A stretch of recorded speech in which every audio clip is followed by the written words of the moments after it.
Assalamu alaikum wa rahmatullahi wa barakatuh. Hurmatlı konferensiyanın katılımcıları. Birinciden ben ошол Saidlerдин İslam madaniyatının жайылтуудағы ролу аттуу ошол конференциябызды уюштурууга көмөк көрсөткөн академия кызматкерлерине, академия жетекчилигине чоң ыраазычылыгымды билдирем. Менин билдирүүм Saidlerдин бүгүнкү абалы, бүгүнкү жашоосу боюнча болмокчу. Белгилүү болгондой, азыркы учурда Saidler жер шарынын бүткүл булуң бурчтарында жашап келишет. Мухаммед пайгамбарыбыз саллаллаху алейхи ва салламдын үй бүлөсү көптөгөн жылдар бул бир топ кылымдарды түзөт.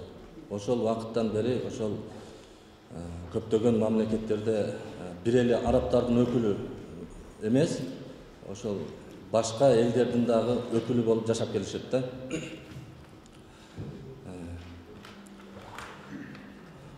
Учурда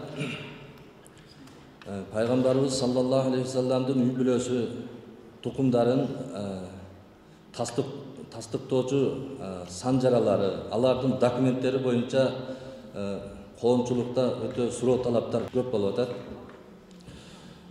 Мурда бул тастыктоочу документтер, санжаралар боюнча бир топ мекемелер иштеген. Фатимилер учурунда өзүнчө бир комитет түзүлүп, ушул пайгамбарыбыздын үй бүлөсүнү, Saidlerдин жашаган ошол тастыктап, туулган күндөрдүн бүт баарын тастыктап, ошолорго документ берген ушундай өзүнчө бир мекемелер иштеген. Андан кийин Аббасилер учурунда, андан кийин Осмон бийлиги учурунда дагы ушундай атайын министерство бул боюнча иш алып барганда. Бүгүн ошол Saidlerдин уюмун түзүп, жумушун алып барып аткан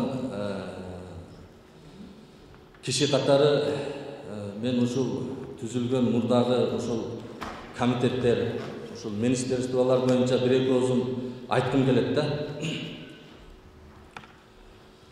Бүгүнкү күндө бул Фатимилер учурунда, Аббасилер жана мына Осмон империясы учурунда түзүлгөн бул Накып аттуу ошол комитеттердин иши жокко чыккан дейиштен алыспыз, бирок эл күткөндөй натыйжа бере алган эмес. Себеби Осмон империясы учурунда иш алып барган Накыптер, аксакалдар бүгүн тастыктаган документтерин Аббасилер тастыктаган Накыптер көпчүлүгүн кабыл албайт. Аббасилер, Фатимилер тастыктаган Накыптердин документтерин Осмон дөөлөтүндөгү Накыптер бүгүнкү күндө кабыл алышпайт да. Бул жеткиликтүү натыйжа бере алган жок да, ошол түзүлгөн комитеттер. Мен анын себебини ушул үй бүлөнүн мүчөсү катары айтып кетким келет да. Ошол учурдагы империянын башчыларына биз ыраазычылык билдиребиз. Ошол пайгамбарыбыздын Ахлы байты үй бүлөсү боюнча ушул көңүл буруп эле мындай карап койбостон атайын ошондой комитет түздүрүп ошондой иштерди жүргүзгөндүгү үчүн биз ыраазычылык билдиребиз. Бирок комитеттин түзүлүшүнө биз канааттанбайбыз да, анын түзүмүнөчү. Ошол комитет аксакалдар Saidlerдин гана түзүлүш керек болчу да. Ошо Saidlerдин үй бүлөсүнөн гана түзүлүш керек болчу. Ал жерде эч кандай Saidlerге тиешеси жок кишилер ал кызматты аткарышкан да. Арасында көпчүлүгү ошо Saidler үй бүлөсүнө тиешеси жок болду. Бир күн Saidlerдин жашоосуна мусафирчылыкта дүйнөдө ыдырап кеткен Saidlerдин жашоосу менен мусафирчылыктын жашоосу менен бир күн ысыгына күйүп, суугуна тоңуп жашап көрбөгөн адамдар Saidlerдин тарыхын тастыктаганда, мындай айтканда. Бүгүнкү күндө мына көрүп атабыз, башаламан каша десе болот да мынча. Бүгүн баягы эле сайттер ошондой эле мусафирчылыкта дүйнөдө калып кеткен. Бул учурдан пайдаланган бир суроо болгондо биз состармакта айттык элек шылуундар туурасында. Шылуундар туурасында айтсак, коомчулук бул көчөдө жүргөн адамдар деп түшүнгөн окшойт бул шылуундарды. Бул шылуундар көчөдө жүргөн кишилер эмес. Дүйнөдө белгилүү болгон фигуралар бар. Бул сайттердин ушундай абалынан пайдаланып, ар кандай иштерди жүргүзгөндөр булар дүйнөдөгү белгилүү фигуралар. Мына азыр сайттердин мына иши ачык жасынан мэйнети жүрүп баштады. Аз-аздан болсо дагы мен сиздерди ишендирип айтат элем. Мына ушулардын баарына, ошол шылуундардын кылган, жасаган иштердин баарына өзүңүздөр көзүңүздөр менен күбө болосуздар. Себеби сайттердин өздөрүнүн атынан бүгүн мэйнет иш башталды да. Бүгүнкү күндө ошол накыптердин кээ-бир туура эмес жасап койгон иштери боюнча коомчулукка жооп беришин, коомчулукка эми жасаган, сүйлөгөн сөз үчүн кылган койгон кадам үчүн жооп берсин дейсең, бүгүн ал кишилер жок да. Бүгүн жок. Мен айтат элем, бүгүнкү учурда бул мэйнетти ошол кылып жаткан киши катары дүйнөнүн көптөгөн өлкөлөрүндө болдум да. Ар бир маселени ошол кулак менен же кагаз менен эмес, жеринен барып туруп, өзүм көзүм менен фиксировать этип, бардыгын фактыларды түшүргөн киши катары кээ-бир бүгүнкү күндөгү ушу сайттер боюнча иш жүргүзүп аткан кишилерге дагы мен айтат элем да. Ал накыптер жоопкерчиликтен кутулду, себеби бүгүн жок алар. Бирок ушул учурда жүргүзүп аткан ошо сайттер боюнча сүйлөгөн сөздөр үчүн туура сөздү сүйлөп, туура багытта иш алып барышын мен суранат элем. Ошол бүгүн сайттардын жумушун кылып аткандарда дүйнөдө көп мамлекеттерде. Себеби буну биз бүгүн азыр жашырып же кагаз короп койсок, эртең ачык көрүнүп калат өзү элечи. Ошондуктан ачык айтканыбыз жакшы бунун баары. Кээ бир окумуштуулар, кээ бирөөлөр сайттер боюнча жазган китептерини, сайттер боюнча сүйлөгөн сөздөрүнү карап көрсөң, түшүгө кирген нерсени дагы жаза ала берген да. Ошол айтып аткан сайттер болсо, ал деген бир эл, ал коом ичинде жашап жүрөт.